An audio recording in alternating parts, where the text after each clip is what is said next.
미래를 예측하려고 하는 것은 절망적이고 위험한 일입니다. 왜냐하면 예언자는 딜레마에 빠지기 때문입니다. 만약 말이 되고 합리적이어 보이는 예측을 한다고 해보죠. 그럼 그 예측은 20년, 길게는 50년 후에 과학기술의 엄청난 진보로 인해 멍청할 정도로 보수적이었던 것으로 밝혀질 겁니다. 반대로 만약 기적 같은 일이 일어나서 예언자가 미래에 일어날 변화를 정확히 예측했다고 해봅시다. 그럼 그 예측은 지금의 기준에서는 너무 말이 안 돼 보여서 사람들은 그 예언자를 비웃으면서 무시할 겁니다. 이런 일은 과거에 항상 일어났습니다. 그리고 앞으로 다가올 세기에도 똑같은 일이 벌어지겠죠. 미래에 대해 우리가 정확히 알 수 있는 유일한 건 미래는 지금의 관점에서 완전히 비현실적일 거라는 겁니다. 따라서 제가 지금 여러분에게 말씀드리는 내용이 합리적이어 보인다면 전 완전히 실패하는 게 됩니다. 오직 여러분이 제 말을 완전히 믿을 수 없다고 느끼는 경우에 한해서만 저는 미래의 모습을 있는 그대로 묘사하는 게 될 겁니다. 이 도시의 모습을 살펴보는 것으로부터 시작하죠. 몇몇 사람들은 미래의 도시가 이런 모습일 거라고 생각합니다. 이는 꽤 말이 되는 얘기죠. 사실 여기에 보이는 모든 것은 지금 이미 존재하는 것들입니다.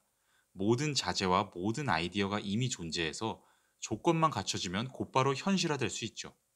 하지만 정말로 나중의 도시는 어떨까요? 예를 들어서 2000년 정도라면요. 제 생각에 그때의 도시는 완전히 다른 모습일 겁니다. 어쩌면 도시는 아예 존재하지 않게 될지도 모릅니다. 핵전쟁이 일어나 문명이 사라지고 새로운 석기 시대가 시작된다는 말이 아닙니다. 저는 최근 발전하고 있는 트랜지스터와 인공위성으로 인해 통신기술의 혁신이 생겨나고 그것을 통해 사람들이 위치와 상관없이 즉각적인 소통을 할 수 있게 될 거라고 생각합니다. 상대의 물리적 위치를 모르고도 실시간으로 연락을 할 수 있는 거죠. 어쩌면 지금으로부터 50년 후에는 타히티나 발리 같은 곳에서 런던에서와 똑같은 비즈니스 환경을 누릴 수 있을 겁니다. 이렇게 되면 모든 경영기술, 행정기술, 심지어 물리적 기술까지 거리와 상관없이 적용될 수 있을 겁니다. 저는 정말로 진지하게 어떻게 생각하냐면 언젠가는 에딘버러에 있는 외과 의사가 뉴질랜드에 있는 환자의 뇌수술을 진행할 겁니다. 그런 시대가 오면 전 세계가 하나의 점으로 수렴하겠죠. 도시의 전통적 역할은 사람들이 만나는 장소를 제공한다는 거였는데요. 미래에는 그런 장소가 더 이상 필요 없게 될 겁니다. 사람들은 더 이상 커뮤트하지 않을 겁니다. 커뮤니케이트 하겠죠. 출장의 필요성은 사라질 겁니다. 오직 즐거움을 위해서 여행을 하게 될 겁니다. 미래의 우리는 유일한 지적 생명체가 아니게 될 겁니다. 바이오 공학의 발전을 통해 지적 능력을 갖춘 유용한 일꾼들이 생길 겁니다. 특히 대형 영장류와 돌고래, 고래 등이 좋은 후보죠. 아주 오래전 인간이 가축을 길들이기 시작한 이후 지난 5천년간 가축의 종류는 하나도 늘어나지 않았습니다. 앞으로 우리가 동물 심리학과 유전학 지식을 통해 노동력 문제를 해결해줄 원숭이 왕국을 만들게 되는 건 시간 문제입니다. 물론 훌륭한 침팬지들은 노동조합을 만들 테고 그러면 우리는 다시 노동력 문제를 직면하게 되겠지만요. 하지만 미래의 지구상에서 가장 똑똑한 존재는 인간도 원숭이도 아닐 겁니다.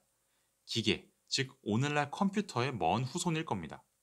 오늘날의 전자두뇌는 완전히 바보입니다. 그러나 미래 세대에는 그렇지 않을 겁니다. 기계는 생각을 하기 시작할 테고 곧 인간을 완전히 뛰어넘을 겁니다. 이게 절망적인가요? 꼭 그렇게 생각할 필요는 없습니다. 우리는 크로마뇽인과 네안데르탈린을 넘어서서 진보를 이뤘습니다. 마찬가지로 컴퓨터는 우리를 넘어서서 진보를 이룰 겁니다. 우리가 더 높은 존재를 향해 나아가는 교두보가 된다는 건 축복입니다. 유기적, 생물학적 진화는 종말에 다다르고 있습니다. 그리고 비유기적인 혹은 기계적인 진화가 시작 단계에 들어서고 있습니다. 이 새로운 진화의 속도는 이전의 것보다 수천 배 빠를 겁니다. 하지만 미래에서 로봇의 역할이 중요해진다고 해도 우리의 몸과 뇌는 여전히 엄청난 미개발의 잠재성을 품고 있을 겁니다. 정보의 폭발적 증가에 대처하기 위해 인간은 정보를 직접적으로 뇌에 기록할 수 있는 장치를 만들 겁니다. 현재 테이프에 교향곡을 녹음하는 것처럼요. 언젠가 우리는 하룻밤 만에 중국어를 마스터하게 될 수도 있습니다. 혹은 과거의 기억을 그대로 떠올려서 다시 경험하거나 반대로 불쾌한 기억을 완전히 지우게 될 수도 있겠죠. 사실 이미 이런 기술은 제한된 형태로 존재하고 있습니다. 기술이 더 발전해서 현실적으로 적용되는 것만이 남았을 뿐이죠. 앞으로 인간 몸의 효율은 증가할 것이고 따라서 우리는 더 오래 살게 될 겁니다. 사실 의사의 치료를 받았을 때 50% 이상의 확률로 병 증세가 호전되도록 의학이 발전한 게 고작 20세기에 일어난 일입니다. 그런데 앞으로는 병 치료의 획기적인 발전이 이루어질 겁니다. 가까운 미래에 일어날 가장 엄청난 의학 기술의 진보 중 하나는 가사 상태로 이르는 방법의 발명일 겁니다. 여러 세기 동안 잠들어 있으면서 미래를 향해 나아갈 수 있게 되는 거죠. 급속 냉동에 기초한 이런 기술은 병에 의해 고통받는 사람이 미래로 넘어가 오늘날보다 더 발전된 의학 기술을 통해 치료받도록 해줄 겁니다. 다만 500년 후에 일어날 병 치료를 위해 미리 어떻게 보험료를 지불할지는 잘 모르겠네요. 가사 상태의 또 다른 쓰임새는 장거리 우주 탐사입니다. 이 방법을 통해 수명이 짧은 우리 인간은 놀라울 정도로 먼 거리를 여행할 수 있게 될 겁니다. 물론 나중에는 인간의 수명 자체가 훨씬 길어지겠죠. 언젠가는 영원히 살 수 있게 될지도 모릅니다. 하지만 영생이 없이도 우리는 가사 상태 기술을 통해 수천 년에 걸쳐 천체 사이를 여행할 수 있을 겁니다. 빛의 속도로도 몇 년이 걸리는 그런 거리를 말이죠. 그런데 우리는 왜 그런 엄청난 여정을 떠나야 할까요? 그건 적어도 현재의 지식하에서 태양계에 우리 이외의 지적인 생명체는 없기 때문입니다. 지적 생명체를 만나려면 우주의 다른 곳으로 떠나야 합니다. 광활한 우주에는 많은 문명이 있을 테고 어쩌면 우리를 훨씬 뛰어넘는 문명이 있을지도 모르죠. 지구 밖에서 지적 생명체를 처음 마주하는 순간은 미래 인류의 가장 위대한 모험이 될 겁니다. 몇 세기 후일지는 모르지만 언젠가 그런 날이 올 겁니다. 그동안 태양계 안에서도 여러 일이 일어날 겁니다. 지금은 그저 달에 갈 수 있을 뿐이죠. 가까운 미래에는 달에서 인간이 살게 될 겁니다. 누군가는 그곳을 집으로 삼게 될 겁니다. 지금 달은 딱히 살기에 매력적인 곳이 아닙니다. 다른 행성들도 마찬가지고요. 그중 인간이 무방비 상태로 살아갈 수 있는 곳은 아무데도 없습니다. 다른 생명체가 살 수 있는 곳도 없고요. 화성만이 그나마 예외일 가능성이 있을 뿐입니다. 하지만 100년 후에는 상황이 아주 다를 겁니다. 기술의 발전으로 인해 적어도 몇몇 행성의 환경을 바꿀 수 있게 될 거고 인간이 우주복이나 밀폐된 도시 없이도 살 수 있게 될 겁니다. 이 기술은 행성공학이라고 불립니다. 어떤 우주 비행사는 이와 관련해 아주 미래지향적인 표현을 사용했죠. 태양계의 재구성. 먼 미래에는 모든 발명을 종결시키는 발명이 이루어질 겁니다. 저는 그걸 복제기라고 부릅니다. 모든 것의 정확한 복제물을 만들 수 있는 기계죠. 우리는 이미 글, 이미지, 소리를 정확하게 카피하는 것에 익숙합니다. 그런데 우리 선조들에게는 사진기와 녹음기가 기적같이 보였겠죠. 과거에는 책을 일일이 손으로 정성스럽게 옮겨 써야 했기 때문에 중세의 수도사는 평생 기껏해야 몇십 권 정도의 책만을 봤습니다. 하지만 지금은 수백만 권의 책이 존재하죠. 이건 예전에는 아예 상상할 수조차 없었던 일입니다. 그렇다면 미래에는 오늘날 우리가 책을 손쉽게 만들듯이 다른 대상들을 손쉽게 만들 수 있는 기술이 등장할 겁니다. 복제기가 정확히 어떻게 작동할지 제게 묻지는 마세요. 만약 제가 그걸 알았다면 특허 등록을 했을 겁니다. 복제 기술의 발명을 통해 인간 사회는 아마 탐욕스러운 야만 상태에 빠지게 될 겁니다. 물건을 만드는데 비용이 거의 안 드니 사람들은 무제한적으로 물건을 만들어내려 할 겁니다. 냉소적인 사람들은 그렇게 무제한적인 풍요를 만들어내는 발명품이 등장해서 아담 이후로 인간에게 주어진 고난의 저주가 끝나면 인간 사회는 파멸할 거라고 주장할 겁니다. 하지만 인간은 새로운 환경에 거의 무한에 가까울 정도로 끊임없이 적응합니다. 지금까지 우리가 경험하고 극복했던 것들을 생각해 보세요. 석기 시대부터 지금까지요. 미래에는 더 큰 도전이 기다리고 있겠죠.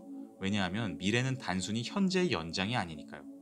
미래는 단순히 더 크고 성능 좋은 기계, 발전된 도시와 여러 장치들이 등장해 현재로부터 한 단계 더 나아가게 된 결과가 아닙니다. 미래는 현재와 근본적으로 다른 것입니다. 지금 우리가 당연하게 여기는 많은 것들은 언젠가 물레, 가마, 기름 등처럼 완전히 사라질 겁니다. 이게 미래가 끝없이 매력적인 이유입니다. 아무리 노력해도 완전히 예측할 수 없을 테니까요. 네, 지금까지 아서 클라크가 먼 과거에 내놓은 예측을 살펴봤는데요. 이 중 어떤 것은 꽤나 정확하게 들어맞았다는 생각이 듭니다. 예를 들어서 실제로 실시간 소통 기술이 발전하면서 최근 들어 우리는 재택근무의 확대를 경험하고 있습니다. 물론 클라크가 말한 것 같은 도시의 소멸은 적어도 당분간은 일어나지 않을 것 같습니다. 사람들은 일을 위해서만 도시에서 사는 게 아니라 현장에서의 생생한 문화적 체험 혹은 정서적 친밀감 때문에 계속해서 도시에서 살기로 선택하니까요. 원격으로 아무리 많은 것들을 할 수 있게 돼도 실질적인 도시 공간에 대해 많은 사람들이 갖는 애착은 당분간 사라지지 않을 것 같습니다. 또한 그동안 냉동인간이 실제로 탄생했고 복제기 역시 제한된 형태이기는 하지만 3D 프린터의 형태로 어느 정도 구현이 됐습니다. 물론 클라크가 말한 것처럼 아주 적은 비용으로 모든 물건을 만들어내는 장치는 여전히 공상에 불과해 보이지만요. 주목할 만한 점은 물건을 효율적으로 만들어내는 기술이 발전할수록 효율적인 기술과 상관없는 비효율적인 생산물들에 대한 사람들의 열망이 폭발적으로 증가해 왔다는 겁니다. 과거에 비해 지금은 기계화된 공정을 통해 놀라울 정도로 적은 비용을 투자해 튼튼한 가방을 만들 수 있습니다. 하지만 그럴수록 사람들은 장인이 한 땀 한 땀 손으로 만든 명품 가방을 더 찾게 됐죠. 심지어 명품 가방과 완전히 똑같이 생긴 가방을 만들어낼 수 있는 기술도 발전했는데, 그럴수록 오히려 진짜 명품 가방의 가치는 더 올라갔습니다. 이는 기술의 발전이 인간 삶의 변화에 미치는 영향에는 수많은 예측 불가능한 변수가 있다는 걸 시사합니다. 상식적으로 판단하자면 저비용으로 적은 시간을 투자해 물건을 만들 수 있는 기술이 발명됐으면 그 기술이 나머지 덜 효율적인 기술을 대체해야 할 것 같은데, 사람들은 때때로 이전 기술에 오히려 더 높은 가치를 부여합니다. 물론 전반적으로는 경제 논리에 의해 효율적인 기술이 시장에서 다수를 차지하게 되는 일이 일반적이지만, 항상 일부 영역에서는 예측 불가능한 인간의 톡톡 튀는 행동들이 발생합니다.